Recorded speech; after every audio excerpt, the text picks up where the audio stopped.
Monday, everyone. We are coming to you live from the beautiful city of New Orleans, from the Light Gate at UPRN, United Public Radio Network at 107.7 FM, and the UFO Paranormal Radio Network at 105.3 FM. We're on Facebook, we're on Roku, we're on Rumble, and we're on YouTube. We have a wonderful night ahead of us. It's going to be exciting. We want to thank our sponsors, Carnation. Thank you so much. Our network loves you. Thank you, thank you, thank you. All right, well, I'm just passing it over to you, Preston. Go.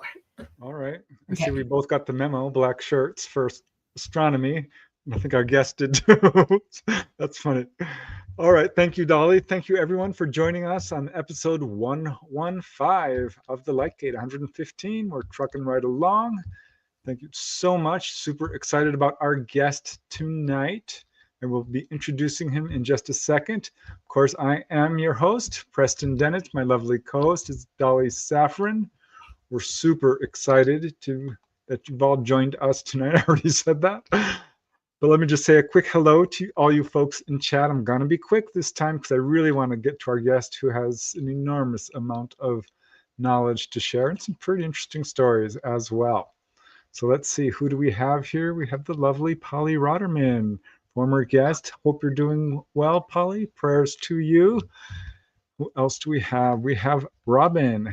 Happy Tuesday. Oh, I guess you must be in Australia. I think that's the only place that it's Tuesday already. We have Teresa Levine. We have Mountain Dan from Tennessee.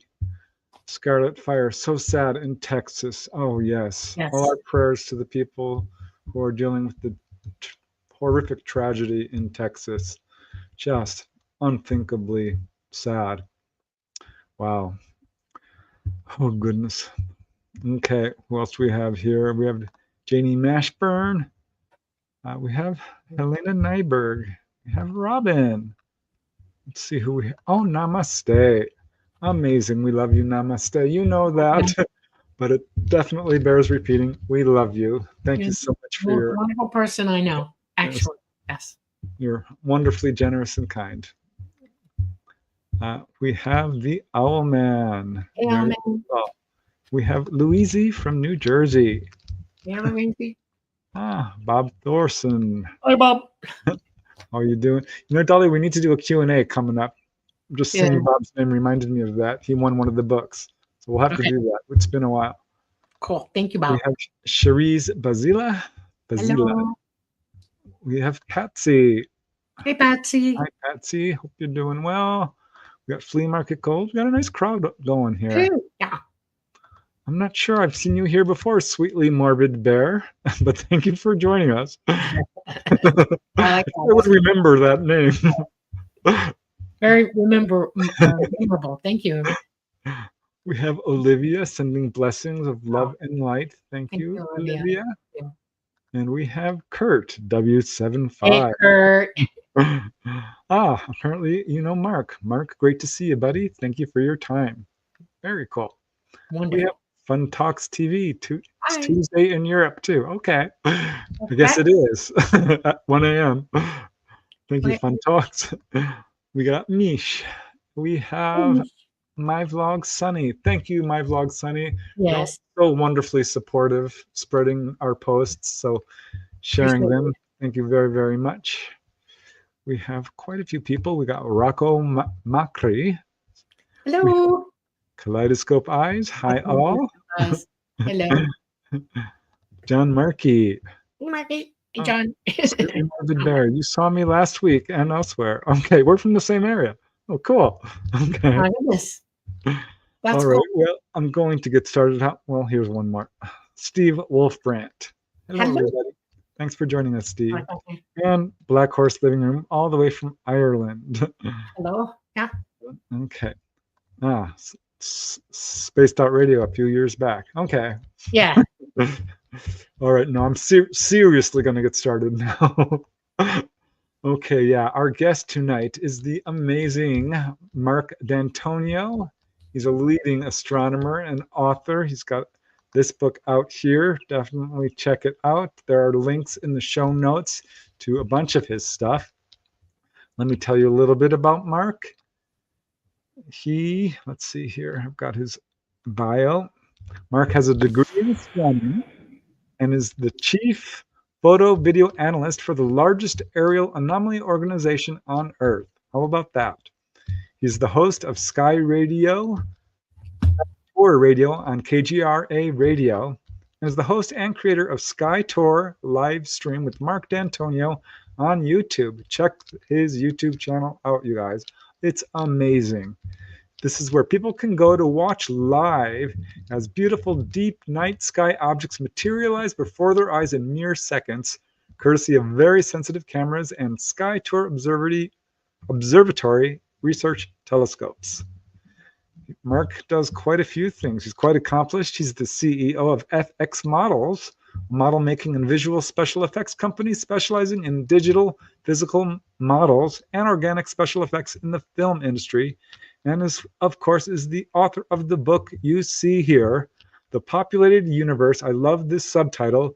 Life may very well be the rule and not the exception. Of course, available on Amazon. Check that out. And let's just get Marc here in the studio. Welcome, Wow. Marc. Hey guys, how are you? We're good. doing great. Wow. Thank you. This is fantastic. So good to see you guys. And finally, a pleasure to be here. Yeah, well, Dolly was super excited when we found you. We're like, we really wanted to get you on the show because you have such a fantastic knowledge base. We are both huge fans of astronomy, as I told you earlier. Yeah. There's all kinds of speculation out there in the UFO field. Yeah. All different types of ETs, and are they from Zeta Reticula? What about the Pleiades? All of these things. Yeah. We just want to lay down some straight science tonight, and also hear about your interesting experiences, because I know you've had some. Yeah. And, Sure. That's exciting. I look forward to it. yeah. Well, as I told you before the show, we love to start each show asking about the guest and what were they like as little kids? Were you skeptical? Did you believe in UFOs? Have you had any unusual experiences? Have you ever seen a UFO? What brought you to where you are today, such a prominent figure in the astronomy field? I got to tell you right now, I wasn't sure about astronomy until I was 9 years old.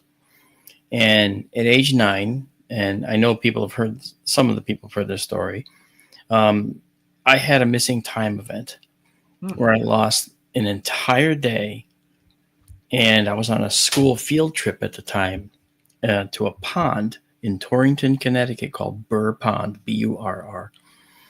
And I remember getting on the bus with my little bag lunch in the morning, because this was a special end of the year trip to the pond. And I sat down in the seat with my little bag lunch in my hand. I remember getting off the bus at the pond, and all of a sudden I'm getting back on the bus at the pond. And I still have my lunch in my hand. And I'm saying to the kids around me, when are we getting to the pond? I thought we just got here. And they're jumping around and all hyper, and they're whacking you around because kids, you know, are so good to other kids at that age. And they said, we've been there all day, you jerk. Where have you been? Just sitting there with my lunch. I don't know. So I got home. I put my lunch on the counter. My mother said, why didn't you eat your lunch? I went, I don't know. And she says, go out and play. I'll call you when dinner's ready. So I went out in the empty lot next to my house. I was playing with a friend. And all of a sudden, I started feeling very strange, and I collapsed, and I started having seizures, and I was in convulsive fits. And I'm banging my head on the ground really hard, and I hear that dull thud of your forehead hitting the ground really hard. And I'm seeing little red ants running around going, oh, look at the ants. And not even concerned at what's happening to me. I'm just seeing the ants going, oh, look at all those ants. You know, not even thinking about my condition at the current state. And they called an ambulance. They took me to the hospital right away. And the doctor took a look at my forehead and said, oh, I know what happened. He has a concussion because, look, he fell and hit his head. See all the sand embedded in his forehead? No, that was after the fact. Dolly sees it. Okay. So I didn't know what to do, you know. So they said, is that right? Oh, yeah, I think that's right. And maybe I fell on a dock at the pond or something. I don't remember. And they just said, okay, well, we're going to take all that sand out of your forehead so it doesn't get infected. And that was the part that hurt the most, because it was like a burn Right. You They know, debride it. Yeah. oh, Yeah. yeah, don't say that. I hate that word. Okay. But yes, exactly right. No, they had to debride it and remove all of the nasty stuff. And that was very, very difficult. And so that hurt more than anything else. So anyway, I ended up coming home. It never happened again to this day. But I lost that whole day. But the strange thing is, at age 9, later on in the year, after summer was over, I was going into like, fourth grade, fourth grade. I had to have surgery, and it kept me home for a month. But after that event, every time I went outside at night, I was kind of afraid of the dark, inexplicably. And I would look up at the stars and feel like I was being watched. Okay, very, very strange. And so that led me to thinking about the stars and thinking there's got to be more people out there like us, like me. And I just kept thinking that, and I don't know why. Maybe it was maybe it's a memory buried up in this mush somewhere. I don't know. Okay, but I ended up deciding at age 9 that I was going to be an astronomer. I think for a while I was calling it an astronomer. I couldn't even say the word. Yeah. What do you want to be when you grow up, Marky? I want to be an astronomer. Oh, wow. Okay. What's an astronomer?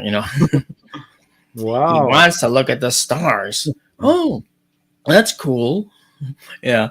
So that led me on a mission. And so from that point forward, from age 9 forward, I never wavered. It was astronomy all the way. I asked my parents to buy me a telescope at age 10, and they did. And that telescope was my trusty companion at night. Somehow, when I could look at the stars, I could feel comfortable that they weren't threatening me in any way. And I began to study the mysteries and the clusters of stars I saw, hopelessly inadequate to try and deduce what the universe was like. Because at the time, none of us were, in the human race at that point. We didn't really understand that there were other worlds out there like our own. Now we know somewhat differently. So it's pretty interesting. So that led me on that mission. And then after that surgery I mentioned to you, I was home for a month, from school.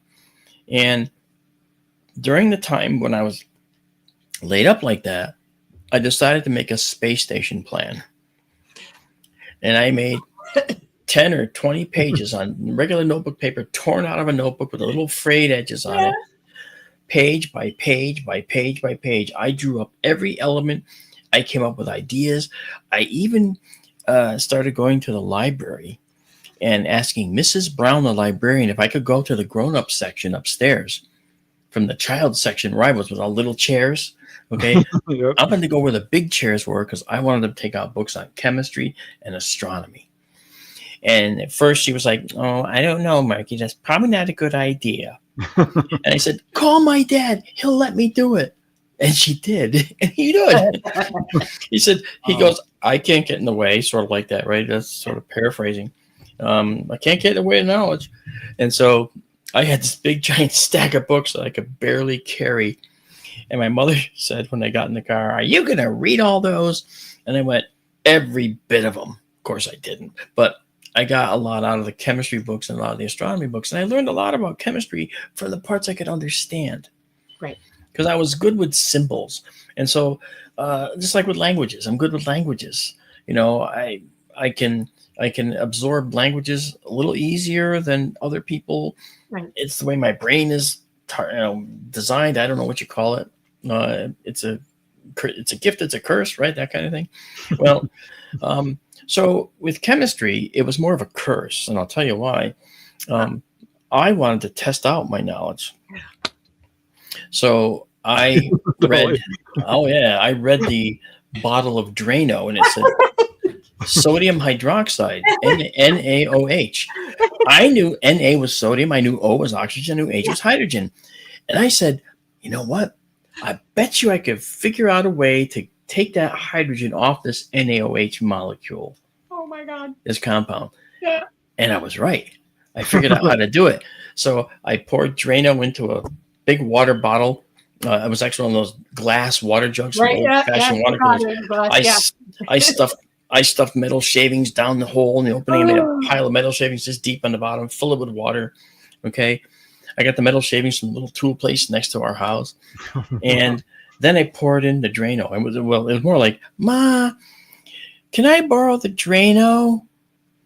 Now, back then, it wasn't that big a deal.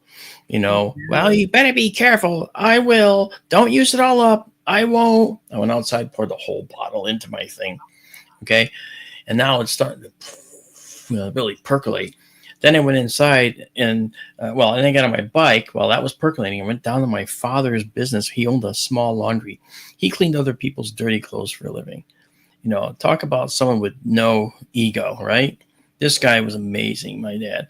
And I would work for $1 an hour to fold towels because he'd also pick up dirty towels from the schools, okay, and clean them and bring them back. Well, anyway, I said, Dad, can I have some of those clothing bags?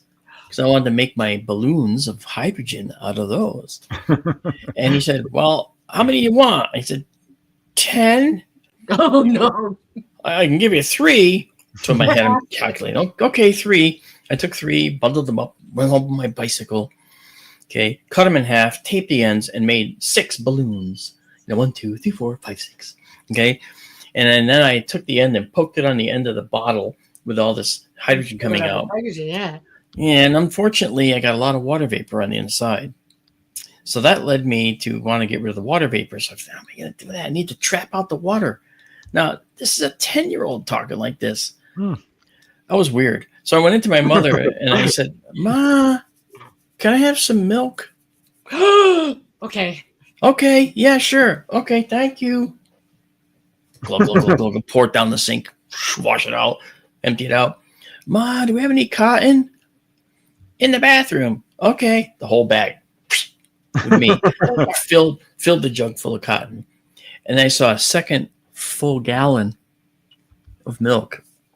Your poor parents. Oh, yeah. Wash it out. More cotton. I used all the cotton, all the Drano, all the milk. Okay. And when I did that, I had finally the tools with which to concoct my next mission, which was to create pure hydrogen. So I noticed that the hydrogen coming out was filling these little balloons. And once I added the milk jug with cotton to another milk jug with cotton to an output pipe going to the bag was nice and clean, no water inside. So I poked a hole in the bottom of each milk jug and the water was dripping constantly. So it was getting trapped by the cotton. I was so proud of myself. Rightly so. No, I have one. Okay, people, and I want to hear about this. You kind of know where this is going. Yes, I do. So I would set up these balloons. I would let them go out in the middle of the empty lot, and I would shoot them with flaming arrows. 10 years old. The only way to test, right? I'm a little cowboy and Indian, thing. A little cowboy and Indian thing. I dunked it in gasoline, lit it up. No one could see that I was playing with matches. And I shot it up in the air, and it bounced off the balloon. The balloon kept on going. It fell back down the lot. And I'm watching the balloon sail away, and not realizing I just set the entire lot on fire. Yep. So I'm like, I run over and pat, banging out the lot. Okay. It was just like, oh my gosh, it was like the worst possible thing. So then I was more careful with the next balloon. I tethered it to the ground and I shot the arrow at it and just pushed it out of the way, and it came back and floated, and the arrow kept right on going and set more lot on fire. So I'm stomping it out. So finally I said, this isn't working. I got to test if this is going to actually be boomy enough. Right. So I got a long stick. Okay, now to a kid who's 10 years old, a long stick is 5 feet long. Yeah.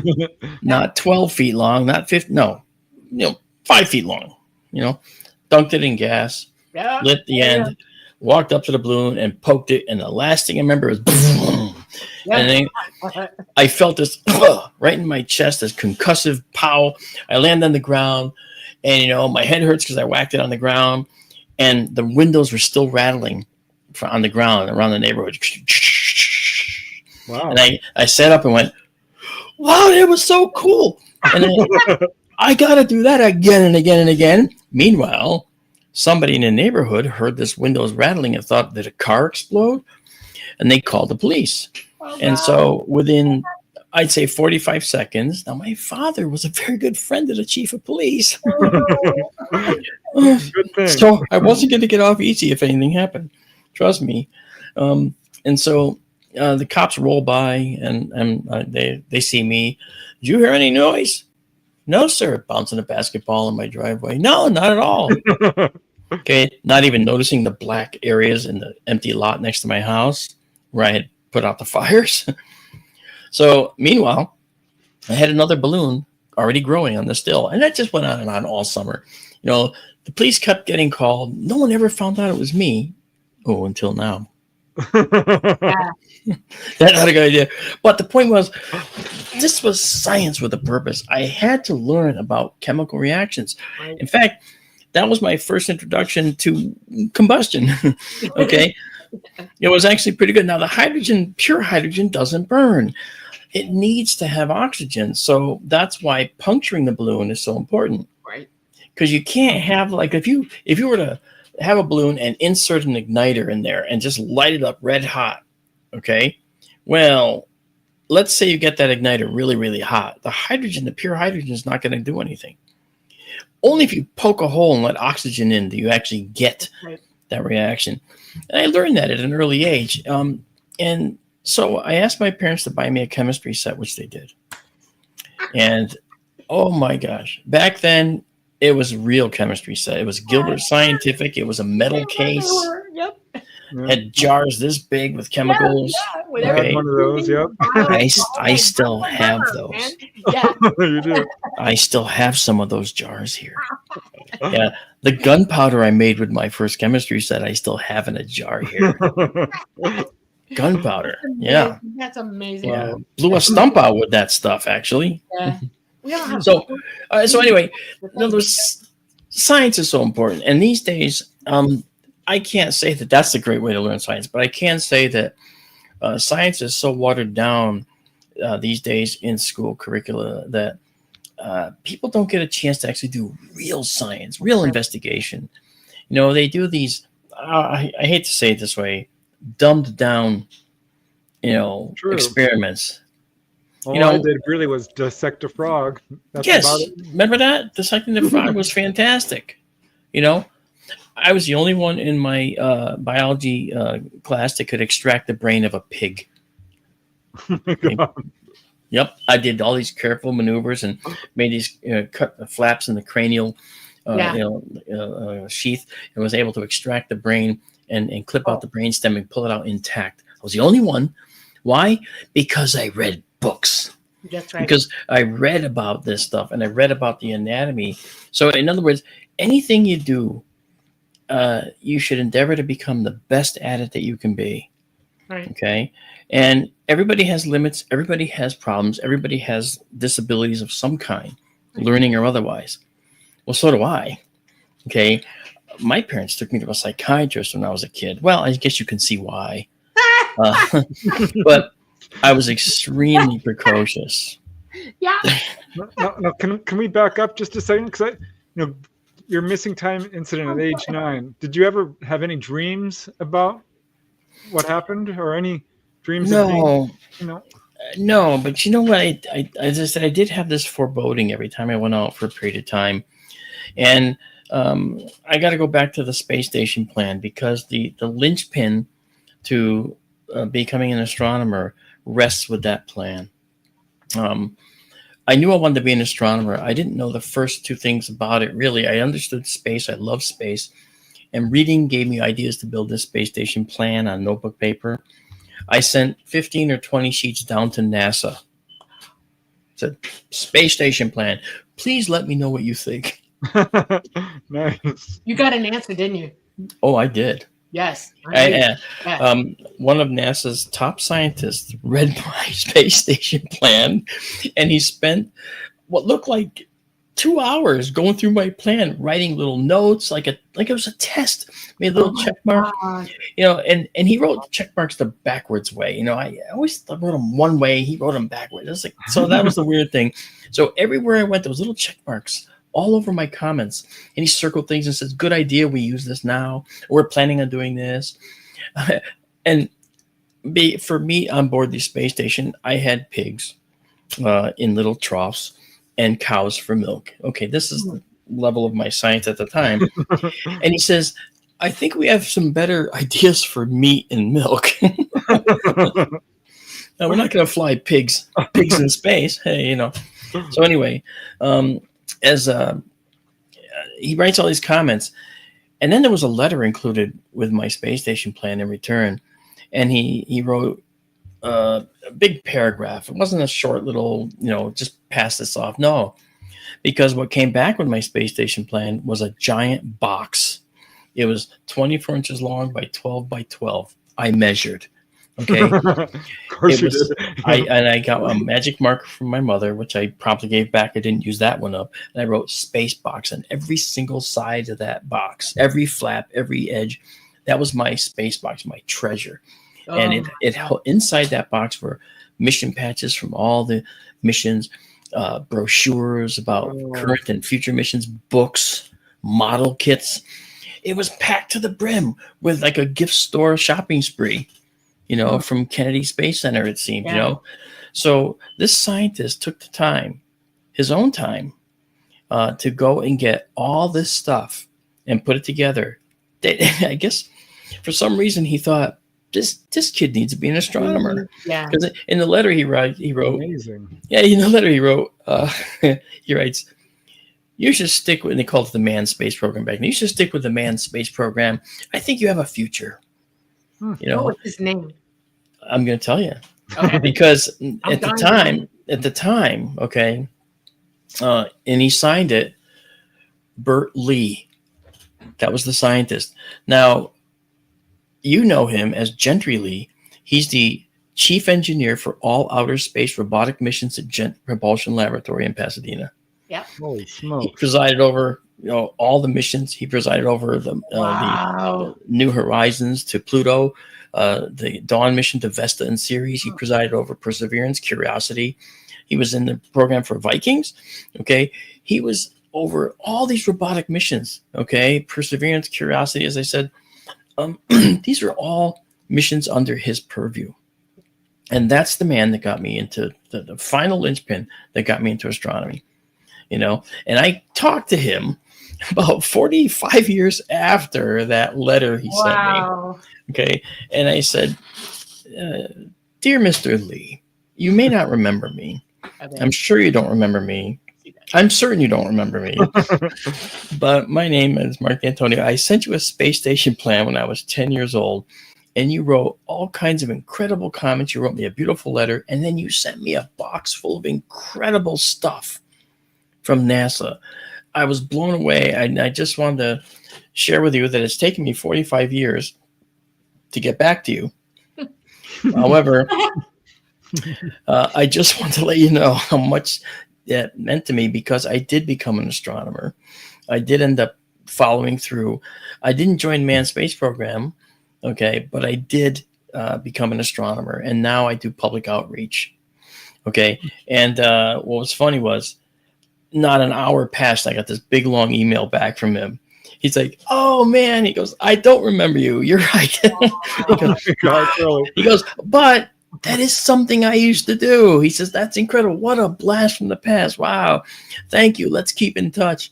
So, we have. And the thing that's funny is Gentry Lee was like a hero of mine, just like Carl Sagan was my favorite astronomer. And I just thought it was incredible. And so there's the story, long-winded as it was. That's why I became an astronomer, because I was stood on the shoulders of giants before me. Yeah. Wow. Yep. Now, Yeah, looking back in the past, I mean, do you suppose that was in fact a UFO experience that you had, the missing time? I think that it was very strange. I've never been regressed. Kind of fearful, but I did have other events that I remember fully. Maybe I wasn't supposed to. But I remember having something shoved up in my sinus and had to be taken out surgically by doctors at Hartford Hospital. What was Okay. it? It was this thing this big that came out of my nose, this 2 thumbs stacked that came out of that little hole. Yeah. I felt, I always make the joke about Arnold Schwarzenegger in Total Recall. He's like, "Get it out, pull it out." Yeah, he pulled this thing out, right? Well, I asked the surgeon when he took it out, because I was awake for it and I was there watching him do it, and I said, "Can I have that?" That was my first question, and he looked at me like I had 2 heads. Well, no, we have to send it to pathology. I said, "Well, can you have them check the inside and see if there's something inside of it, a foreign object?" And he looks at me and he goes, "You mean like a metal splinter that a machinist might get?" Yeah, that's right. He goes, "Yeah, I'll do that. Why?" And I told him about the terrifying 3 nights I had where I was awakened at 3:15 in the morning on 3 nights in a row. And the first night I woke up to this. What the heck? Oh yeah, they're getting your attention. Yeah. 3 series of knocks, right? And that's like, what is that? So I went back to bed. It was 3:15 a.m. Next night, what the heck? Here it is again. And this time I get up and I'm looking over at the window. There's a faint window with a street light in the distance, and it just sort of frames the window with a little faint light. And at the time I had 2 greyhound dogs that I rescued from the track. I love rescues. And the 2 greyhounds were looking up at the source of this sound overhead, and it was like at the peak of the roof. Now it's a single family home. So I'm thinking, is that some kind of weird, some woodpecker that is not all there, and he's trying to look for bugs in vinyl siding? I press my face against the screen to look up, and poof, I get this flash of white light in my face. The flash blinds me, and I just freeze.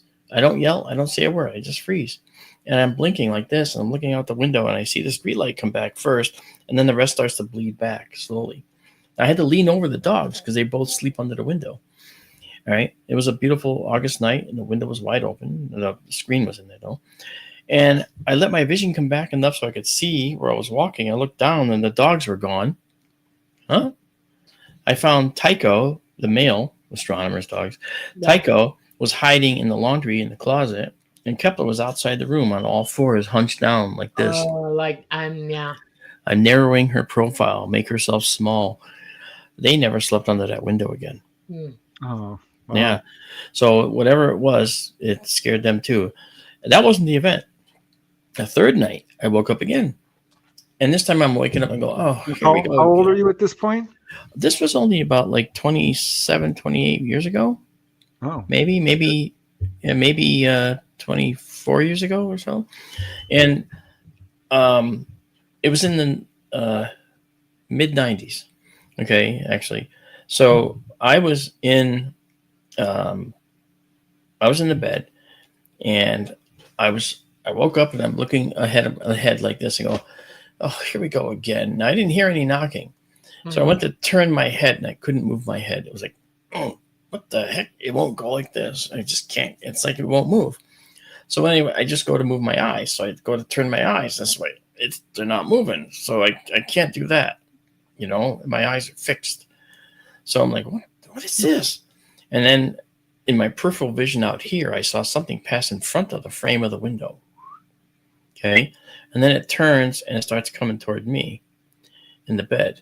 And it extended as what I could see out of only peripheral vision as like a hand.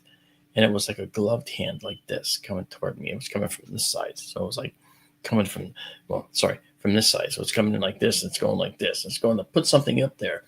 Okay. And as it's doing that, I can't do anything about it. And pow, it's morning and I couldn't breathe. It was over like that. And I'm sleeping exactly face down, arms at my sides, face down in a pillow. Okay. Yeah. And I had to pull my arms up, push off, and I couldn't breathe because it was a cavity where my face was, but I couldn't breathe because it was full of blood. Yeah, that's it. Okay. All right. That's what I was going to ask you. Was there blood? Yeah. Yeah. And it felt like I got smashed in the face really hard. And I did what anyone would do in a situation like that, where you have such a terrifying 3 nights. I promptly forgot about it, got up, got dressed, took a shower, and got dressed and went to work. Because isn't that what anybody would do? Yeah. Yeah. Yeah. So the point is, that event, from that point forward, I couldn't breathe out of this sinus. It was this one here. Okay. And when the doctor, I went to an ear, nose, and throat surgeon at Hartford Hospital in Connecticut. It's all public record, by the way. So none of this has to be taken for my word. Okay. You can always, this is all out there. And so he looked up there and he says, wow, he goes, you've got something huge up there. What? Yeah, you got something huge up there. And I knew that I couldn't breathe out of this sinus from the moment that this occurred. So clearly this was something different. So anyway, he says, I think we can get it out. And so he numbed the whole area and he got it out. And that's the thing that came out, the two thumbs thick. And when he asked me, why I asked to have the center of it checked, I said, well, you might not believe me, and I told him what I just told you. And he laughed. He goes, oh, I'm sure it's not aliens. I'm sure it isn't aliens. I go, oh, no, of course not. Not aliens. I said, he goes, so give me a call in a week and I'll let you know what the pathology report is. Oh, okay, thank you. So I leave. In a week, I call. Hey, it's Marc Dantonio. I'm just calling. Oh, hold on. Doctor has to talk to you. Oh, no. What is my head going to fall off? What happened? What's going on? What was that? He gets on. He goes, hey, Mr. Dantonio. Oh, I just want to let you know that it's probably benign. Okay, so nothing to worry about. Okay. I went, oh, so you haven't got the pathology report yet? And I hear crickets. And I go, sorry, Doc, what happened? Oh, and he goes, and he kind of sort of laughs nervously. And he said, I'll never forget this. He says, this has never happened in like 38 years of practice, but I sent it to pathology and they seem to have lost it. Okay, but it's benign. Oh, yeah, I'm sure it is. Okay, thanks a lot. And I let it go because I couldn't do anything about it. All right, no, it's not over.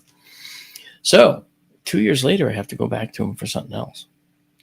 Okay, so I go back, and this time on the intake sheet, okay, I make little cartoons and jokes because the medical assistants that read it, and I entertain them because I know I'm only there for one thing.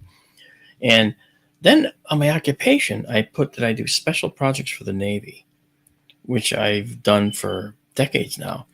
In fact, I'm doing 6 submarine models right now in my shop over there, for a Navy DoD contractor. Okay, and so I put that on there. Special projects is sort of like buzzwords for people in the arena. And he comes in, all right, and I only did it because I was just being honest. I wasn't trying to elicit anything from him. Right. Elicit a response of any kind. So anyway, he comes in, he's looking, he goes, he's looking at the sheet. My medical assistants love you. He goes, that's funny. Special projects for the Navy. I go, yeah, I've been doing that kind of work for decades now. And then he did something, as I've told others, I've never seen a doctor do, and I guarantee you haven't either. He sat up on the exam table next to me. Like, awkward? No. I'm sorry. No, I agree with you. Awkward. So I kind of like, I think, okay. Well, anyway, he basically said, he goes, looking out the window like we're 2 kids on a mountain, on a cliff, looking over a lake at sunset or something. Right. He says, yes. He says, I just gave up my top secret clearance this year. And I didn't let on, but I now know everything that happened. And I said, what were you taking out top secret nasal polyps? And he laughs. Oh, he goes, no. And then he got really serious. He goes, I wasn't always a surgeon, Really? Yeah. And now, while sitting right next to me, he says, I was on a project in the Pacific where we shot a nuclear weapon up into space and took down an enemy satellite. I went, really? I knew the project. Okay, but I didn't say it to him. Yeah, he goes, it was a tremendous success. I didn't know it was. That part I didn't know. I said, well, doesn't that violate all kinds of treaties and stuff? And he said, well, yeah. He says, but that's why we cleared the Pacific for 1,600 miles or 1,200 miles all the way around the atoll where we launched from. Hello. I went, oh, that makes it legal. All right. Well, anyway, now I know what happened. Because whenever you do this kind of work, whenever you're doing special projects like this, where anything has some kind of classification, it's incumbent upon you as a classification holder to report anything that might be of interest to national security. So I know what happened. I could tell you how it went. He probably called to his person in Washington, D.C., and he was probably excited to be able to use it to say this, but he goes, and I'm sure it's how it went. Hey, hi there. This is Dr. So-and-so, Hartford Hospital. I have a patient that had reported that something strange happened. He had some kind of encounter where something put something in his nose. I did look at his sinus, and there was a finding, and it's in the pathology department here at Hartford Hospital in Hartford, Connecticut. Mm-hmm. Okay, doctor, what's your cage code? And he gave a cage code, which is like your social security number for that kind of work, right. And I know mine. You never forget it. You never forget it. Yeah. And so they said, okay, well, thank you very much. And he went, okay, bye. Click. And that was it. So under polygraph, under cross-examination in a court of law, he can truly and honestly say, and it will be verified as truthful, that he has no idea who took it. Right. He has no idea where it went. Right. Okay. He might suspect where it went, like maybe in the basement of the National Institute of Health. Yeah. Okay. To join all the others. Or not, I don't know. But that's the thing. Okay. So it went somewhere. Okay. And I'm sure that, and maybe they just inspected and said, ugh, this is just somebody's freaking medical waste. What the hell is this? Whatever. Or they found it's another example, good thing Roger Lear's not alive. He would have been after this, that kind of thing. So obviously, it was enough for them to report it, and it was enough for them to come get it. Maybe, Yeah. I know similar stories. Don't you though? It happens. It happens though. Yeah. Watch this. See, this side goes in. You have something up there too. Yeah. Yeah, it's my second one. I took the first one out myself. Did you? Yep, with a shovel. And yeah, I'm a little weird, and just like you, I do weird things. And no, that's weird. Yep. When the air hit no, absolutely no self-surgery. No, the air hit it. Unfortunately, it did a weird thing and it disintegrated. Okay. And I was told after that I would be getting another one and don't touch it. Well, I still have it. It's there. It's substantial, and I can ping it with my finger and go ding, ding, ding, ding, ding. You can hear me hitting it. Yeah. And no demo required. Yeah. I have another one in my hand that doctor had to scan. I have issues, and they were scanning my hand for one of my issues. And the girl looked at me and she said, "Did you hurt your hand?" I went, "No." And she said, "Huh." And I'm saying, "Can I look at the screen?" And she said, "Well, what is that?" She pointed to it, and I looked at it. I have a crown of bone in there, and inside it is an object sitting in the bone. And she said, "How did it get there?" And I went, "Can't tell you." Yeah. And so she told the doctor, who saw me shortly after that, and he said, he said, "I'm just going to leave this alone, okay?" And I said, "Thank you." Yeah, probably have to. And they usually do. Yeah. Well, after this was taken out, one of the things that happened to me, and I'm an astronomer, okay? This doesn't happen to me. I'm a science guy. Come on. What the heck? Stop hitting me with these things I can't explain. So after it was taken out, to this day, actually, not a week and a half, 2 weeks ago, it happened again. I'll be driving down the road, and all of a sudden I get this sharp burning pain up in here, right where it was. And I literally would gouge out my skull if I could to get at it. And at the same time that that's going off and really painful burn, okay, I hear a high-pitched whine in my head, like, and it won't stop until that noise goes away. And I have to pull over. I have to stop whatever I'm doing and just let it pass. I'm going like this the whole time to try and just like, it does nothing. But psychologically, it makes me feel better, I guess. Yeah. But and it's almost like a short circuit. You know what I mean? So, and I'm not the only one in my family that's had this. I've had nieces. Be one of my questions. Yeah. I've had nieces that reported little guys in their room that tried to pull the covers off, and you know, that was scary. And to this day, she was 5 when this happened to her. Now she's like almost 38, 39. Okay. And she still will not talk about it. It's terrifying.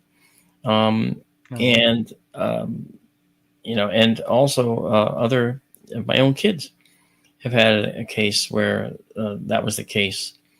And the funny thing is, when one of them said, I'm afraid the aliens are going to come through my window and take me again. Okay, that the word "again" makes your blood run cold for one thing, but well, as a parent, yeah, yeah. But through the window. And what's funny is, in later years, one of my most sought after lectures that people want to hear is the one on interdimensional travel. Now, interdimensional travel requires a look into some new physics that's coming our way, right? This isn't woo-woo stuff that's out there that can't be proven. This is stuff that's actually bordering on the edge. And the reason I bring it up is because that is how they could have, quote unquote, come through the window. They can't go through the window. They can't physically go through a block like that. They can't go through solids. Okay. But what they can do is they can leave one spot, go to another dimension, and then pop back in to a second spot. So they go from this X, Y, and Z coordinate at a particular time to this X, Y, Z coordinate at a slightly greater time. And now they're there. This is exactly how Dolly describes it with her own experiences. You know, it's funny. Okay, now this is, again, now I've worked with Avi Loeb from Harvard on television programs and other things together. We know each other. I know him. He knows me. All right. And he just came out and said that he now believes aliens travel interdimensionally. Yes, they do. He said they could travel interdimensionally. I think they do. Now, do I have science yet to back that up? We have tantalizing hints. That's right. That science supports it, yes. But do we have absolute proof? No. No. Well, this is what kept me out of the UFO field for decades, because I know how far away the stars are. There's no way you can get from one planet to another, star system, certainly the way we travel with propellants and so forth. That's right. In fact, we're pretty much stuck with that theory. We are right now, because we have to travel within our 4 dimensions, our X, Y, Z, moving through time. Last dimension, it's always incrementing. Okay, so if we can get out and go to, say, a 5th dimension, okay, out here, where if you could enter that 5th dimension, the hypothesis, and this is actually a known string theory variation called Randall-Sundrum 1, RS1. And in that particular variant, the universe contracts around you. The farther into this 5th dimension you go, it's exponentially smaller the farther in you go. The farther in you go requires more energy to get there. Right. But if you could go in, say, let's just say you go in just a little bit, okay? And I can't define what a little bit is, but let's say you go in a little bit. Okay, out here you travel 12 inches, you go 12 inches. 1, 2, 3, 4, 5, all the way to 12. Go in there, and then you travel 12 inches inside this 5th dimension. And when you come out, you didn't travel 12 inches inside, okay, only compared to your motion, you went 12 inches, but you're going over more space because it's compacted around you. You got that. So when you come out, it extends and expands to this huge expanse. Right. So that 12 inches could extend to like 10 feet by the time you come out. You move for 12 seconds and you go clean across the universe. Well, maybe so. Maybe so. Or maybe not the universe, but maybe Alpha Centauri. Now, using this method, I think it was a Stanford professor that calculated that instead of taking 10,000 plus years to get to Alpha Centauri, at the fastest possible speed, New Horizons. Okay, they went to Pluto. At that fastest possible speed, it would take 10,000 years still to get to Alpha Centauri, which is Preston's problem. Hey, that's good. PP, Preston's problem. Well, there you go. Okay, and that was the conundrum for years. How could they do it? Well, they could do it if they could not actually travel through space, if they could actually sidestep space and the speed of light limit that's in our 4 dimensions. Right. Okay, get away from that by going into this 5th dimension and then traveling a certain amount of distance effectively within that dimension and come back. You are going to appear or disappear from this location and reappear at this location, and you won't travel the intervening space between them. Yeah. That's right. Even traveling the speed of light doesn't do it. You have to do it. Exactly. This show is You're called right. the Light Gate for a reason. Now, I've traveled with them, okay, and they create light gates, interdimensional light gates. And the science of it is intriguing as all get out. People here are starting to think about it. They're starting to like lay over into what that implies, okay? And I'm telling you, it's a light gate. They create a light gate because all dimensions are all on top of each other. You know, your dimensional space has all the dimensions in the same space. So they're gating between here and somewhere else. Mhm. And they vector and they coordinate and they use frequency to go where they're going through the light gate. Well, I will say this, okay? I know that if they are, I call it punch out, punch in. If they punch out and punch into different XYZ coordinates, Yes. if they're doing that, that means that the science they have perfected, besides that technology, the science they've perfected is map making. Yes. Yeah, They're exactly. the best cartographers in the universe because they know that all the new entry points are free of any kind of obstacle. Exactly. Because you don't want to like try this in the middle of a dense nebula or cluster. No, because you'll end up in the wrong damn That place. might not You work could- out well. Yeah. However, I know they can use it underwater. Yes. And the reason they can use it underwater is because they do it, and they do this generally anyway, but in the theory anyway, they oscillate back and forth between this 5th dimension and our 4 dimensions That's right. so rapidly that it's at a very, very high frequency.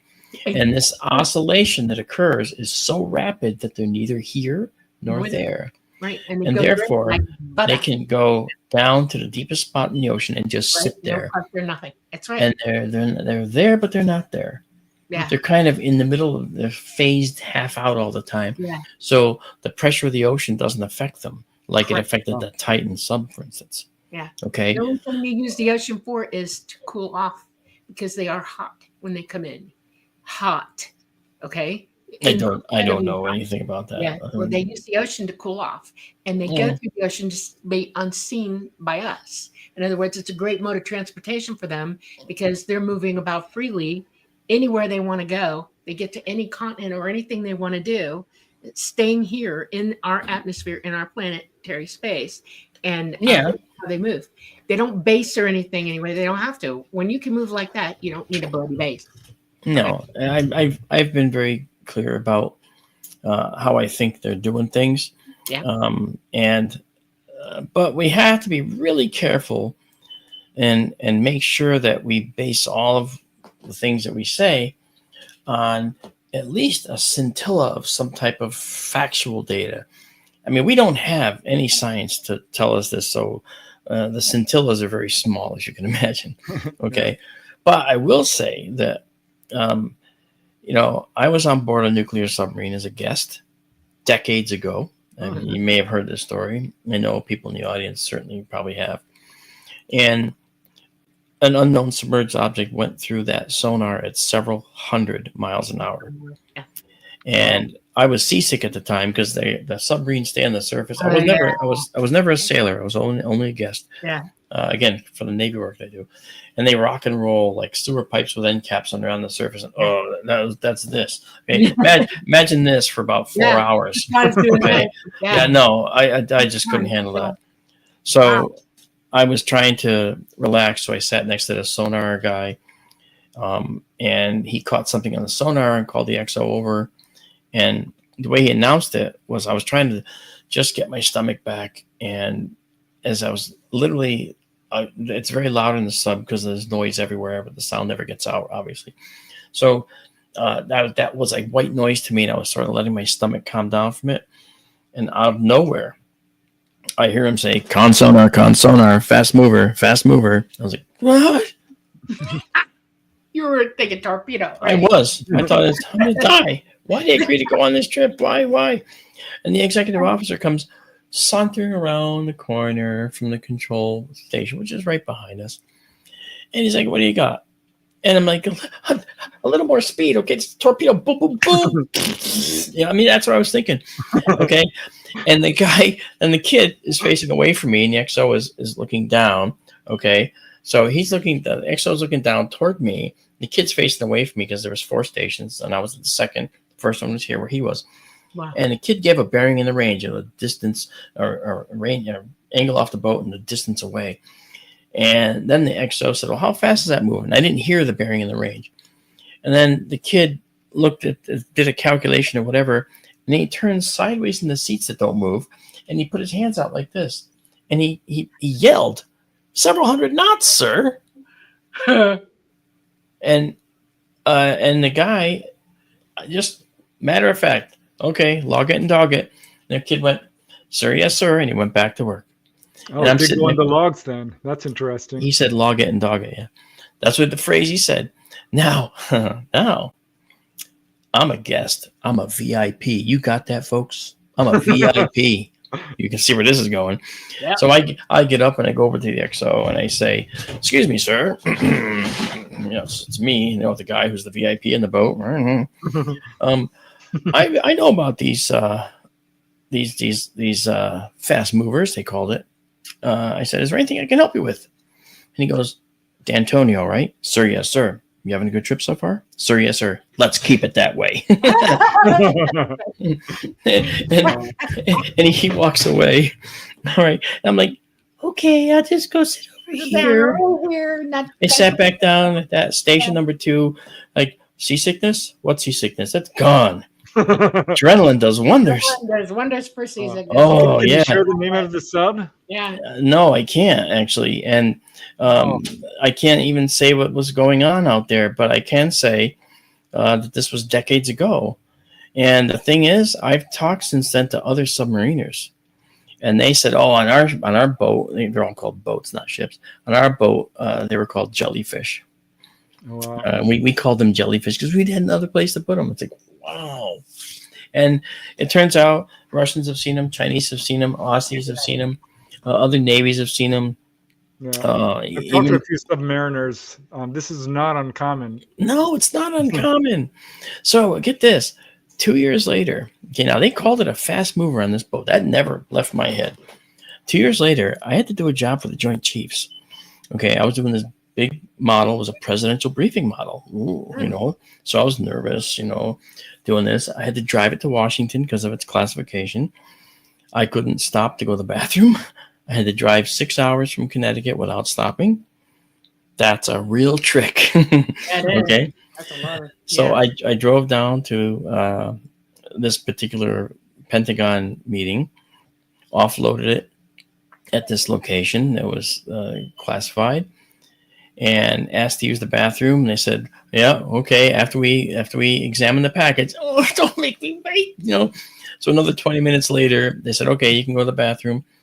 And I went into the bathroom, and first thing I noticed was there's cameras in the bathroom.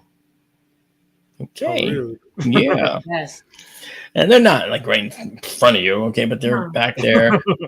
And when I went out, I went, I waved at the camera, and I went back to the desk, and the lady said, "You shouldn't wave at the camera."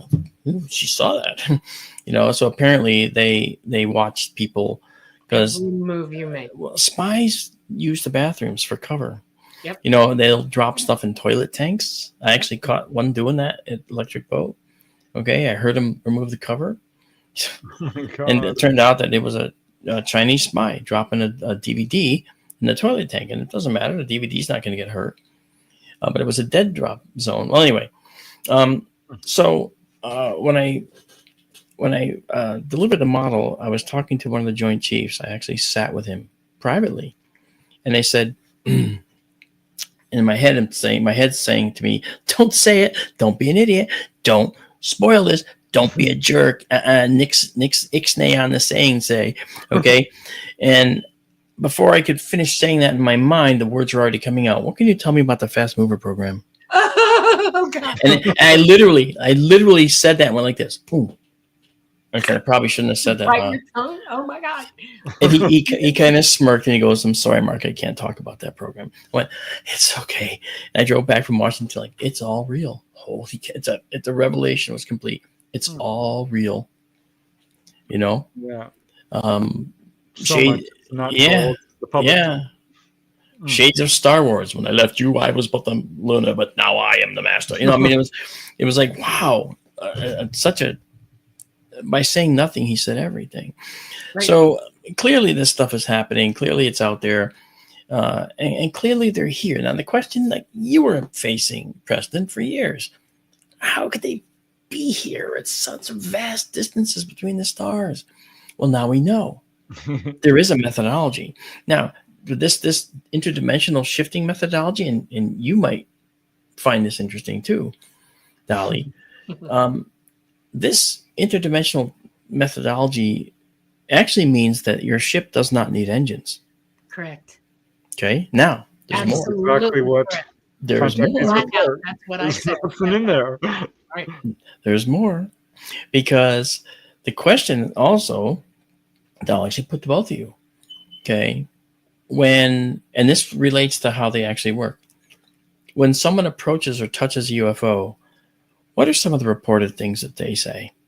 Radiation burns. Radiation burns. Yes. Preston? Anything? It's still your turn. No, I'm just kidding.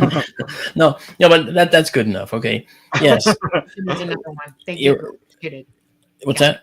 Electrocution. Yeah. They get electrical charges. Being able to touch it. Yes. Right. Repelled away. Yes, that's exactly. True. Yeah. Okay. Force fields, kind of. Yeah. So, also note the shape.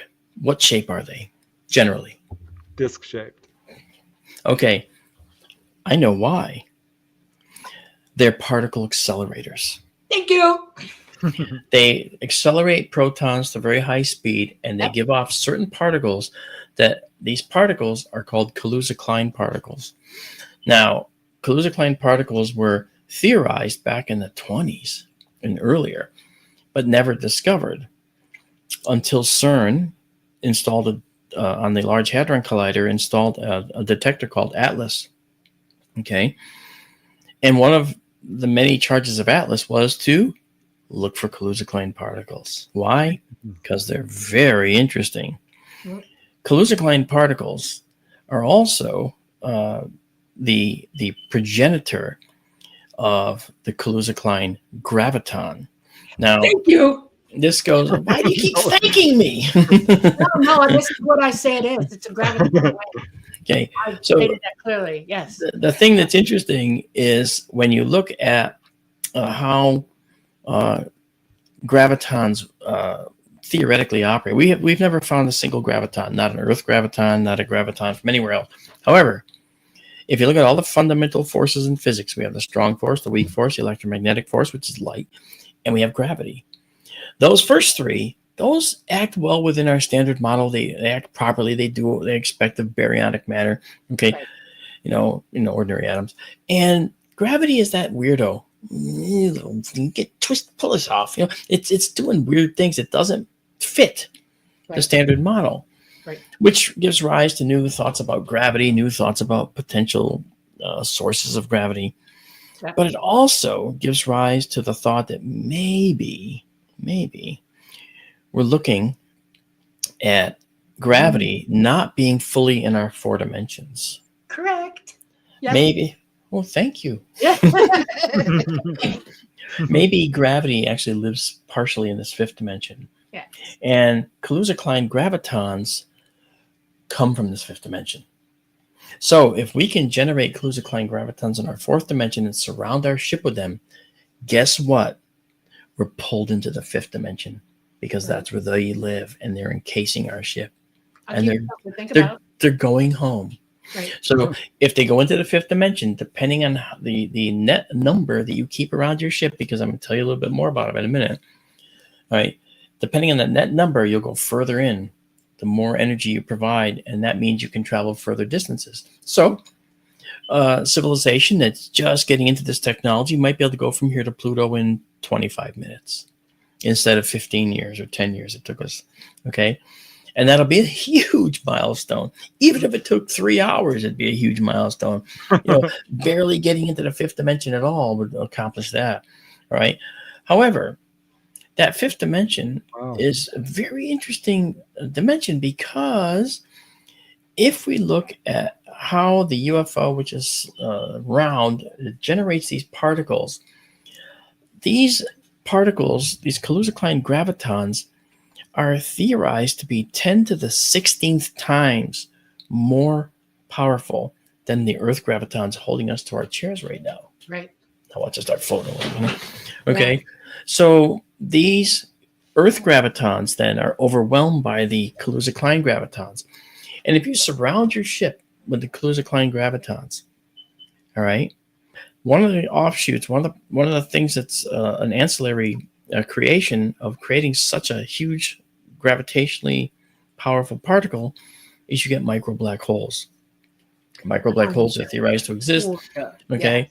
Yeah. And these micro black holes would do a few things. If you were staring at a UFO that was surrounding its ship with these Kaluza-Klein gravitons, you wouldn't be able to see it. Well, several things would happen, actually. Light around it. Right. First of all, these micro black holes actually live for only a few nanoseconds. Okay. Every black hole evaporates. So over time, even like the Sagittarius A black hole is evaporating. Even the Virgo cluster M87 black hole, center of the Messier 87, is evaporating, although it's slow. Okay. So the smaller they are, the quicker they evaporate. So a tiny micro black hole will evaporate in a few nanoseconds, if not less. That said, if they evaporate, before they go, maybe they suck in a little bit of the light, yes, couple molecules of air, okay? And then you keep generating them. So you're keeping a net amount around your ship. The more powerful system you have, the more you can make, the farther into the fifth dimension you can go. Right. That comes with your technology gain. Okay. So I'm in my 4 dimensions, and I'm watching a UFO that is now transiting into the fifth dimension. What do I see? Well, I see it might shimmer and change colors. Okay. I'm seeing that it might actually appear to just disappear from here and appear over here. Disappear from here and appear over there. We see in UFO reports all the time. Yeah. And the shimmering and color change. Or it might look like it's fading out and fading in to view, like at the limit of visibility. Now, I can say that things changing color, okay, we can call that atmospheric scintillation. That is a well-known scientific process that occurs with point-like objects in the sky, like a star on the horizon. More air disturbs that singular point-like object's light coming in, so it might change the colors magnificently, rather. Okay, and so it could be that.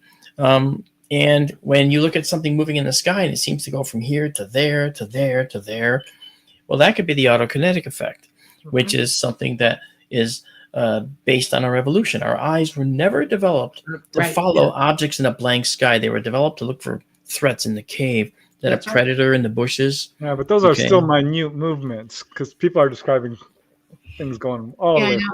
I know. Well, yeah, that's right. And in fact, I can tell you at arm's length, okay, if you have a distance of like my fingers across like that, that's about the size of the autokinetic motion that I've seen people respond to in the sky. And I took pictures, right? And the photograph I took showed a dashed line of an object crossing the sky, a rotating satellite body, just tumbling. And you see a dash of light, then it goes away, then a dash of light, and it goes away on the image. Right. What they think they're seeing is this and this and this and this, because their eyes are always dancing around. Yeah. They're never good at finding, that one spot again. Because we didn't evolve to limited. That's right. We have limited optics. Yes. So anyway, physical optics. So could it be based on that? Oh, sure.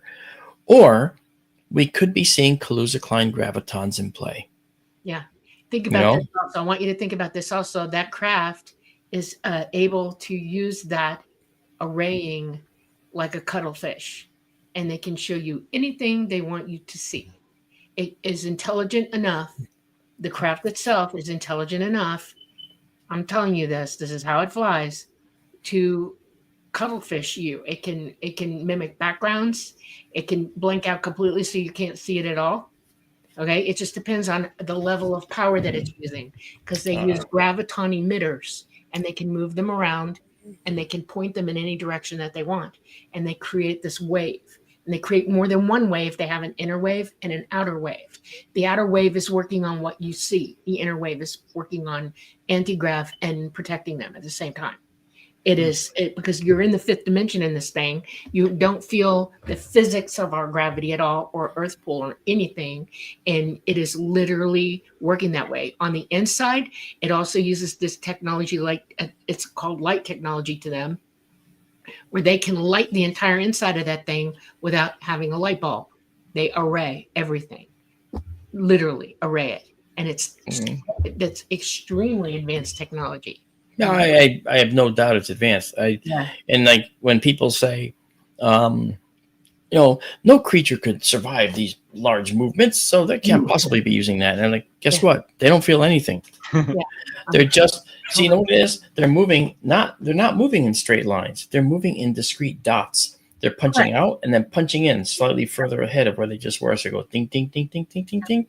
And to our instrumentation and to our eyes, they're just going, look, I kicked her out. I don't know how that happened.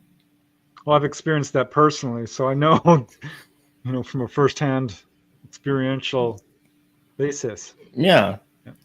I guess Dolly decided to head out. Where'd you go? She blinked out. I'm sure she'll blink right back in. Oh, she's okay. So don't be going to no fifth dimension on me here. Okay?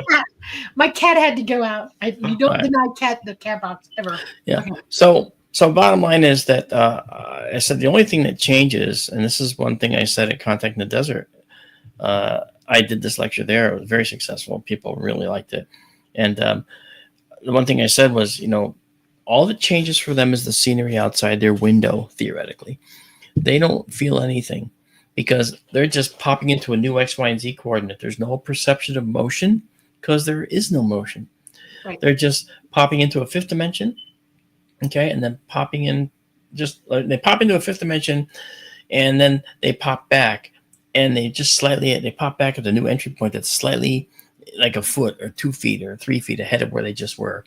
And all of our instruments see that as a line of motion. Our sonars detect that as the pop, pop, pop, pop is blurred into one sound. So we see it only as like a sound on a sonar. So they're not invisible to us. And the only thing that stands between us and them is this technology. And as soon as we can figure out how to do this, which I think we could do in less than 75 years, okay, and I'll tell you how in a moment, then I think that they will end up having to change their approach with us. Either that or open themselves to us. Say, hey, we're here. Now that you can see me, here I am. Okay. So one of the things that I think they need to do in order to do this process is have the energy to create this constant ring of particles, all right, to move around and create these particles. Right. You got the right idea. You're going for it, right? You realize the amount of energy they have to use to do that, right? Of course they do. Yeah. And I think that JSCO, he's one of my guys. The thing that's interesting is that to see the energy they need to use, we need to go out to Lawrence Livermore in San Francisco. Because out in San Francisco, where my first observatory, SkyTour West, is in the Sonoran, and SkyTour West 2 is in Benson, Arizona. But SkyTour West Sonoran is on the property of a Lawrence Livermore nuclear physicist. And, Lawrence Livermore is doing research on fusion.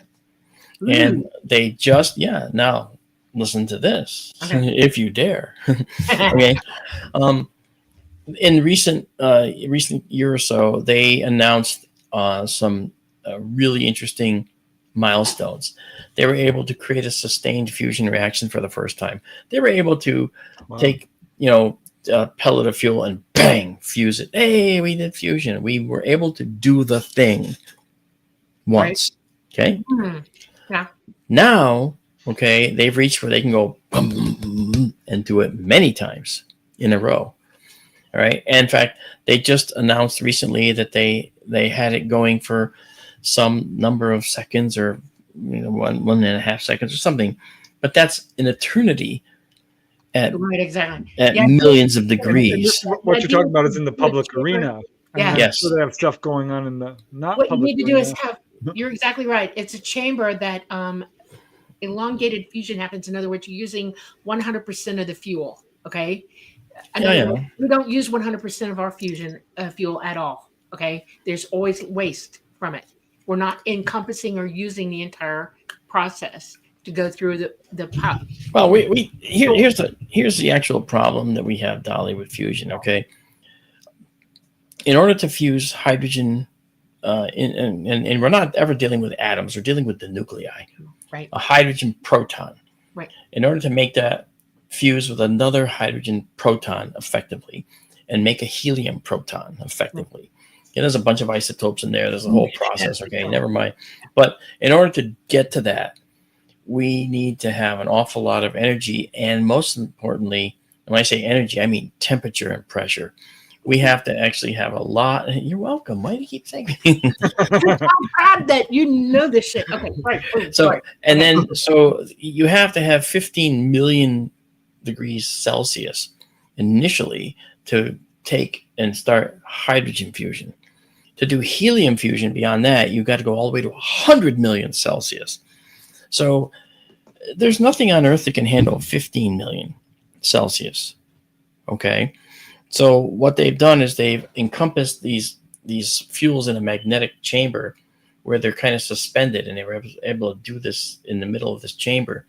So when we get fusion, it's going to be a cycled reaction of some kind. We're going to do it and stop, do it and stop, do it and stop, just to allow the hardware to catch up and allow some type of cooling process to take over. But let me explain the difference between fission and fusion. Right. Fission is Fukushima. Fission is Chernobyl. Fission is 3 Mile Island. Okay. Right. Fission is what we do everywhere. It's what the French do. It's what America does. Okay. It's what the Russians do. So now, fission is the process of taking fuel that's rampantly moving out from these fuel rods and metering it with these graphite rods you can put up and down in there to slow the reaction down or start them up again. Okay. Yeah. Now that process is dangerous, especially if you can't move these control rods all the way down in your reactor and do what's called a scram, where you shut it down. Right. Okay. So if you pull them all out and you can't get them back in, this is going to run so hot, it's going to melt this down. And of course, you get that famous meltdown process. Okay. Well, in order to put those control rods in, I liken this to being a deep valley, and the reaction's down here at the bottom. And in order to make this reaction stop, you got to add energy to put these control rods in and push that reaction out of the valley. So you have to push it uphill by pushing these rods down, and you're actually got to add energy to the system, okay, to get it to stop. Fusion is the opposite. Right. Fusion's a reaction teetering on the brink of literally just shutting down. So as long as you can hold it in a balanced condition, then fusion will continue and happily. But stop providing the fuel, stop providing the containment, and whoop, it falls off the mountain, and it doesn't melt down. It just shuts off. Right. So fusion is far safer. And let's look at the fuels used for fusion. One of them is tritium. Tritium in a powdered form, you could rub on your hands, rub on your arms, take a bath in it. Okay, maybe not that much, but inhale it even. And it doesn't stay with you like plutonium, which, a fraction of a gram can kill thousands of people. Yeah. Okay, that's how bad it is. But tritium, one of the radioactive fuels for fusion, is not cumulative. It gets excreted as waste, like urine. You pee it out, and it doesn't accumulate in your tissues, so it's safer. So fusion is safer on all counts. Fusion is easier to manage environmentally than fission. Fission, where do you put the spent fuel rods? You bury them in a mountain in Colorado somewhere. Okay. Yeah. Bring them to Los Angeles. I don't know. I mean, it's, what else? So there's a problem with fission, right? So fusion, on the other hand, is safer. So going to Lawrence Livermore, we find that they're doing fusion research, and fusion is coming along slowly but surely. It's only 10 years away. That's all we ever hear. Okay. But now let's go across to CERN and look at the fact that they're generating the Kaluza-Klein particles, and they're starting to research, these KK particles. Okay. So they're discovering the KK particles and all their amazing capabilities. And Lawrence Livermore over here is discovering fusion. Well, as it turns out, what do you need to create a particle stream like we're talking about for your unidentified object? Is a fusion reactor. So as soon as we have a fusion power source, then we'll effectively have a reaction that will at some point be maintainable with other controls that we can develop. And I would say a civilization that's only 1,000 years ahead of us will have perfected this. They don't even have to be 1,000,000 years ahead of us, or it can just be 1,000 years, maybe 500 years ahead of us to have this technology already matured. So there's some pretty cool stuff there, which is really interesting. So the fusion process, marry these two together, fusion with the CERN findings with KK particles, and we're ready to go interstellar, guys. I mean, this might actually be the key linchpin to getting off our rock. See? Yes, absolutely. I understand. I do. Come on, you're supposed to thank me. No, I'm just kidding. Actually, it's going to be interesting. I'm just going to be honest with you, dead up. One of the things I was taught was that electricity is the power that you're looking for, but it's not just megawatts; it's way higher than that, and it's the power source is the fusion to generate that much electricity to create what you're talking about. You are going to generate. I mean, keep this in mind. Okay, in a fusion reactor, okay, let's go to particle accelerator. Okay, in a particle accelerator, particle accelerators charged particles are generating lots of electricity as they go around because they're positively charged protons that you're racing around and trying to accelerate close to the speed of light. So when you do that, you're making them go in a circle. And I didn't mention kind of purposely how we make them go in a circle. Okay. But we make them go in a circle with powerful magnetic fields that skew them around the corners. The perpetual they always have corners, and that they're going around not corners, but curves. And so these particles moving around and around and around, these particles, because they're charged particles forced to constrain to a curved path, they generate synchrotron radiation radially out. Yep. So this is why people get radiation burns when they touch UFOs. They're getting synchrotron radiation burns. Yeah. Okay, this is why they feel lightheaded and woozy, because they're getting radiation poisoning. Sick to your stomach. That's right. Yep. But inside the UFO, inside the center, they are shielded inside there because over time they've learned how to make a proper shielding. Yeah. And when the UFO comes to rest, or it's transitioning between that fifth dimension and our dimension, there's a point where they're vulnerable. And so that vulnerability is when we could shoot them down, for instance, if we wanted to, So, and when they shut off to land and get out, then the case is set where they get out in the UFO and they travel around and do stuff. Well, at that point, they're safe because they're not generating particles to go into the fifth dimension at that point. Yeah. Have you seen many? The governments have. They've got crashed UFOs. You know this, right? I suspect it's probably true. Yeah. Well, one of the model. It is the model. They all are modeled the same way on the inside. It's not just circulating. It goes up through it's like almost like an infinity. They have a central stack, and it's both ways. Okay. And it runs through and then it runs back around the outside and then back around it. In other words, it does 2 figure eights in the craft. It's constantly moving around like this. Okay. That's their field. They create the field and they move the graviton emitters. You know, you can talk to Lazar about this. I'm not joking around. You should know this. To move the power on the inside where they need it, and then the power on the outside, okay, where they need it to go. And yes, they are protected because it creates a field so strong on the inside. It's not a metallic or, you know, like you would think of insulation. It actually becomes its own environment. It changes the environment. Would this be why so many people describe a central column? Yes, there's a UFO? central column in it, and the energy goes literally. It starts in the basement of it, and it goes up through the top, around the sides, and then it goes back around like that in a figure eight, and it's constantly moving around. And But there's no actual engines as we would think no, of. no, and they do. There's no engines required. No. All they do is pop out and pop in to a different XYZ coordinate. So they don't need engines. They don't need thrusters. By the way, by literally negating the Earth's gravitons and preventing them from reaching their ship, right. This also explains why we have observations of UFOs sometimes looking like fluttering leaves. Yep. Okay, because there is no reason for them to have any up or down. And so they are preventing Earth gravitons from reaching them. So they're effectively just lazily floating through space. It just happens to be the Earth's in the way. Yeah. See? And, you know, so I don't know enough about the internal layout of UFOs. Nobody does really. But I mean, I hear that we know. Yeah, I hear speculation about it all the time.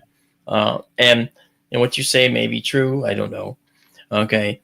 But I do know that from the outside, there has to be a net number of these micro black holes created by KK gravitons to take them into this fifth dimension. Yep. But the mechanics of moving to the fifth dimension are automatic based on the fact that these gravitons live there. That's what I say live there. They're not alive, but I mean, they're from there. They're fifth dimension. Now, this goes back to the gravity thing I was talking about. Yeah. Gravity is that one fundamental force that doesn't make any sense. We can calculate its value. Its value is F equals GMM over R squared. Right. Okay, G is the gravitational constant. M and M are the two masses of the two objects you want to calculate the gravity between, and the radius squared is the radius between them. Centers, it's from their centers. Okay, so we can calculate that, and just being able to calculate that force has gotten us outside the solar system very accurately. Got to Mars within 10 feet of our landing spots. Took us by Pluto exactly where we wanted to go, and allowed us to course correct to go to Ultima Thule, the Kuiper Belt object. That's the double pancake. That's the binary object. Okay, so obviously, just being able to calculate the force of gravity has been tremendously helpful to us. Right. Yet, we don't know how to actually bend gravity. We don't know how to reflect it. We don't know how to refract it. We don't know how to do anything other than calculate its value. The fact that, you know, here I am in my office right here, and here's my mouse, and I drop it and it falls. Yeah. I've got all this earth between me. I got my chair, I got my floor. Okay. Yet gravity permeates all this. So you have to say this force is incredible for what it does, because there's nothing I can do to make this thing go that way. There's nothing I can apply to it. Not any other telekinetic ability. People. Well, there's that. About levitation. These things do happen. And now, see, okay, let's take that. But let me get back to the levitation in a sec. So the gravity then, obviously we can calculate its force, but we can't do anything else with it. So if we understand the fundamental nature of gravity, and we think of it in terms of string theory, okay, think of string theory like this. Here's a hydrogen proton. Why am I doing that? It's always moving. It's vibrating. So stop it here, okay, at one end of its travel. Stop it here at the other end of its travel. What's that path in between? Think of that as the string. Right. Yeah. Don't think of particles anymore. Think of strings. Okay. And now if you look, when you start to think about strings, then you get more things opening to you. And that's where this Randall syndrome 1, RS1 variant of string theory comes from, and allows you now to see that this is basically energy manipulation. Okay, energy manipulation at the micro level, Right. to have macro effect. Yeah. And that's what's going on. And so I think that when we talk about that, let's consider what you said about levitation, Preston. What's levitation? Well, isn't that what the UFO is doing when it's negating the Earth gravity? Right. Exactly. Creating So- another field that basically counteracts it. And okay, now let's put that in English.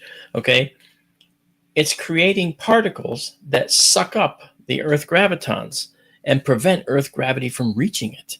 That's what the UFO is doing. So if this was to levitate, it would have to create particles around it, the field as you called it, and if it ate enough of the Earth gravitons, then this would not fall when I let go of it. It would just sort of float here. Okay. On the water. Correct. Yeah, and that's kind of what you're saying. Right. Yeah. So all of these processes we talk about, telekinetic powers, the ability to move something. Well, if you can negate gravity from something and then apply another force that we have yet to understand to it, well, that's called telekinesis to us, isn't it? Yeah. Okay. If you can take an object and harness the gravitational particles around it, then maybe you can put more on one side than the other and cause it to move in one direction or the other. Which is exactly what some whistleblowers have said. Yes. And bioelectric activity is move what up. it is. Yeah. Well, see, that's another thing. See, this just goes, how much time do we have? It goes on. It goes on and on. It goes on and on, right? Because now you could say, well, if these creatures are not just alien creatures piloting a ship, but they're integral to the ship, and that their electrical energy that they have in their bodies is integral to how the ship works. And I could foresee that being true, because what if they're biological robots? Okay. They might be able to handle far higher currents and we'll call it amperage, okay, just for fun. Far higher electrical charges than we're used to, and therefore they might be. Dolly's smiling. She knows about this. Yeah, I do. They She's do. told me about this. Yeah, they have AI that's bioengineered. It's bioengineered AI, and they can handle what they call the rough work, because when they're in our solar system, okay, and they've slowed down, they use a different power source. They go to batteries when they're inside our solar system, and they come through, because sometimes they'll fly around the planet. They'll stay in our magnetosphere, okay, but it's not safe for human beings to take that kind of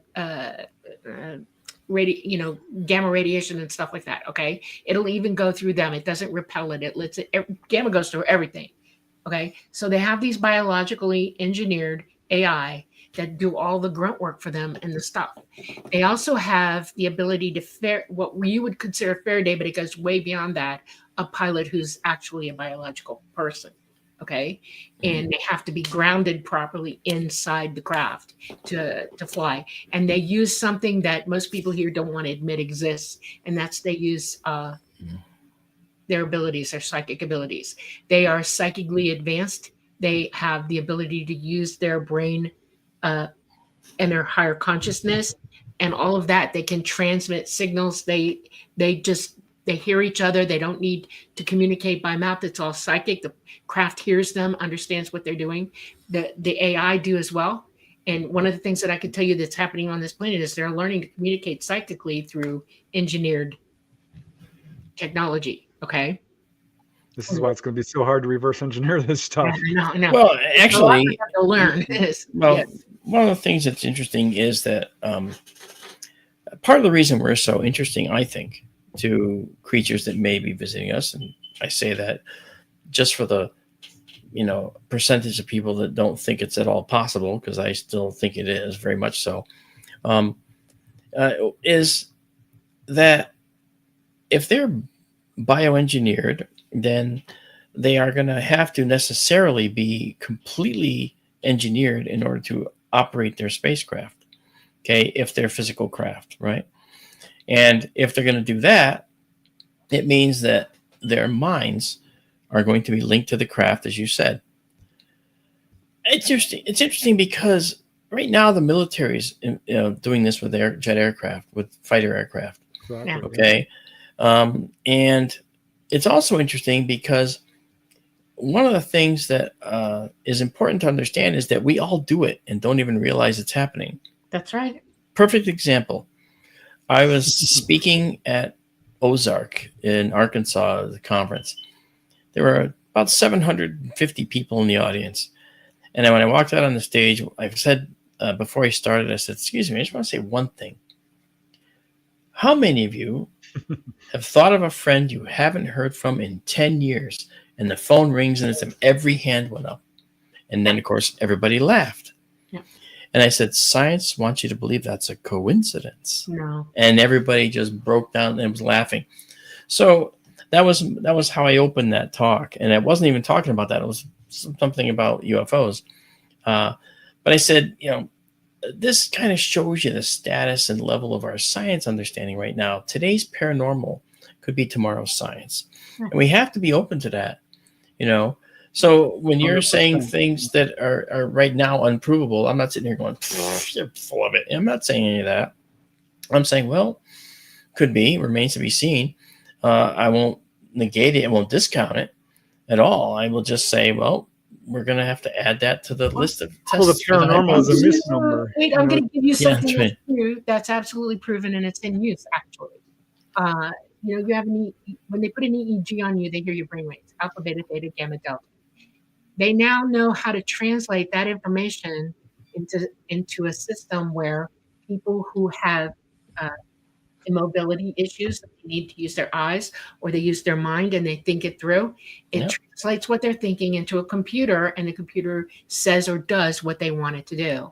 Or moving arms and legs, all electrical, impulses, but it's reading what your brain is thinking. They now know that they can communicate with it, and that it is somewhat used now already in communications, long distance communications, by transmission. It is used. They have done it.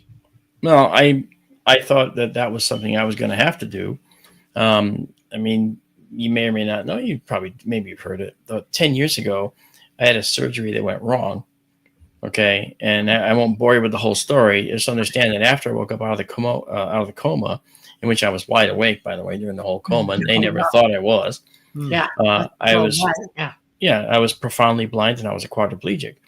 So while I was in the coma, I was working on a circuit that was going to allow, and it in my understanding level was, if I can somehow communicate the interface to the surgeons, I'll be able to connect with some machine, right, to be able to connect with and communicate. I wasn't terrified in any way because I actually knew that I was going to survive it and be fine. But I ended up actually fixing my brain, and I figured out how to reprogram neurons in the brain. Yeah. And the surgeon who operated on me wrote me this big long letter saying, I can't believe I totally understand that this is something everybody can do. They just don't realize it. And sometimes they never heal because they don't know they can fix themselves. That's exactly correct. Yeah. I was nominated for a TED Talk on this, but I didn't. Oh. I haven't done it yet because maybe it's COVID or whatever. The backup from COVID a few years has kind of pushed that schedule around. So I'm waiting to hear from them. So hopefully they'll go through with that. I want to pop up a few questions from chat because we're running out of time quick. Oh, sorry. I'm going to shut up now. No, please don't. We absolutely love what you're saying. This question is from Rocco. He's saying, have you seen anything strange through your telescope, Mark? Yeah, Rocco, we have. We've actually caught a few odd things. And one of the things that I caught was a strange object moving circularly in the sky, very, very high altitude. Now, I couldn't gauge the high altitude, but I based it on the brightness of the object. It was moving in a shape like this in the sky. It went in a perfect circle. Yeah. Okay, and it took 48 seconds to do that complete perfect circle in the sky. It wasn't tiny. It was probably maybe half a degree of size, maybe less than that, actually, 1/10 of a degree in size in the sky, and it went in a perfect circle in the sky. And I couldn't figure out what that was.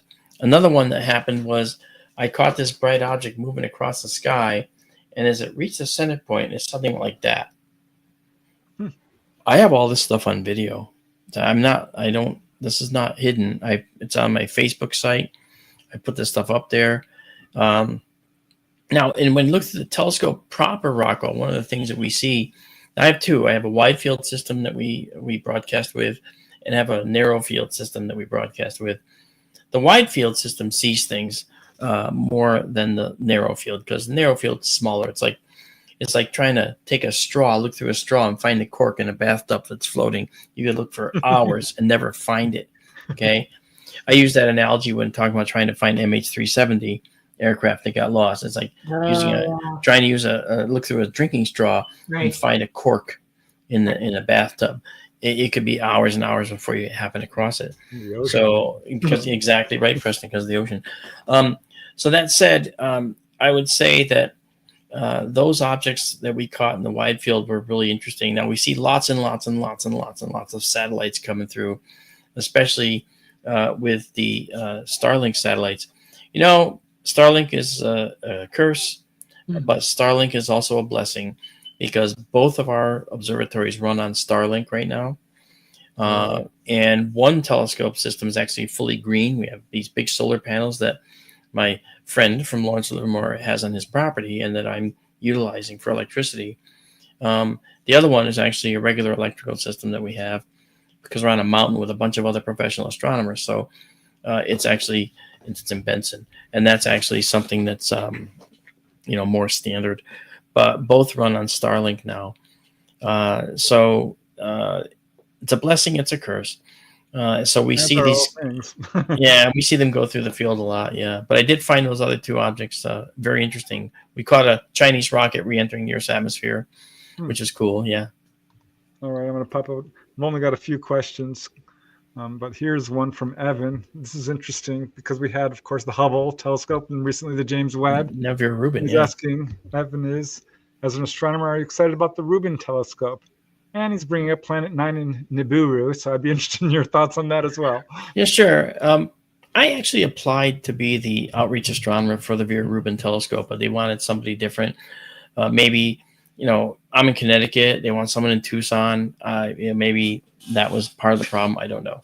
Maybe it was my qualifications weren't exactly what they're looking for. I don't know. But the Vera Rubin telescope is fantastic, phenomenal. It shows the vistas of the universe unlike any we've ever seen. And it's the biggest digital camera on Earth. You can't beat it, Now, can they use that to search for a planet? I'm going to say planet 10 because I knew Clyde Tombaugh, who found Pluto, and I still believe Pluto's a planet. So there. So do I. Yes. Yeah. Yes.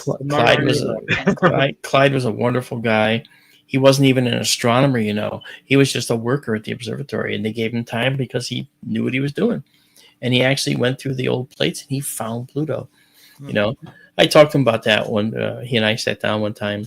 We were at a conference. Oh, really? Wow. Yeah, Clyde. Yeah. He was a little guy.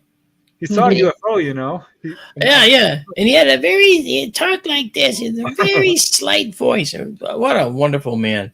No airs, no ego, it's like there's no room for ego when you do the science, you got to just go after your science, I think all astronomers realize that, we're pretty small compared to what's out there. Yeah. It really humbles you. Yeah. If you think you have an ego, just look up.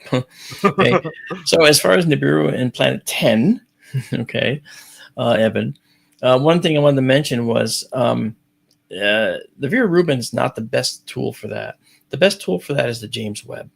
Right. The James Webb looks in the infrared only, okay? And any planet that's difficult to see will show up much more brightly in the infrared, okay, than in the visible light, right? So An infrared spot out there will show up better. That's why you use infrared on orbital platforms or very high mountaintops. But I think that the James Webb has some potential tasking probably to scan the outer solar system and look for other warm bodies out there that might be out there. There's some theoretical ones, but we notice Jupiter being tugged and pushed around a little bit if they were there, something the size of the Earth. So we don't see any of that. Uranus and Neptune, Pluto, Saturn would all be tugging and moving a little bit, and we don't see any of that. So there's probably a bunch of larger bodies out there, but nothing that we think this might be the size of the Earth so far. Are you keeping track on how many exoplanets they're finding and how many might be Earth-like? Absolutely. Exoplanets were my specialty when after I got my degree in astronomy. In fact, that's why the book has that subtext, life in the universe might be the rule, not the exception, because we're talking about, we're talking about how many planets out there might actually support life. And, the Drake equation by Frank Drake famously found one, because when you ask the question, well, how many planets out there are there that can support life? Well, we only know of one. Okay. Yep. So, but now we know of many that could possibly support life. And I will say this, it's not yet confirmed, but it looks like the James Webb Space Telescope may have found life on another world. Were you aware of that? Yes. Of course you were. Yeah. There's a compound that was found in the atmosphere of a planet, Kepler-12b. Kepler-12 is the name of the star, and the little b is the planet. There's no little a. It starts with little b. So that's what we did. We just like to confuse people. All right. But there was this compound that was found in the atmosphere of Kepler-12b, and it looks like it's something called a Hycean world, meaning a hydrogen atmosphere. So far, it doesn't look very promising for us.